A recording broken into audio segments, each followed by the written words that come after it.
My name is Carrie from Nashville, Tennessee, and I love my Lifeboost coffee.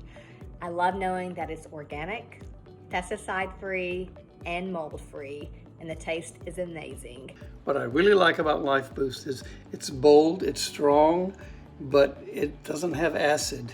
It's very smooth. It goes down great with anything, morning or afternoon.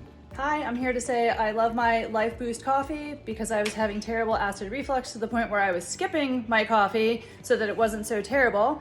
Then I found Lifeboost, I started cold brewing, and no more reflux. Delicious coffee, love it. All right, I am so excited to tell you about Lifeboost coffee. So, I don't know about you, but Starbucks makes me sick. They over roast. It creates so much acid in my body.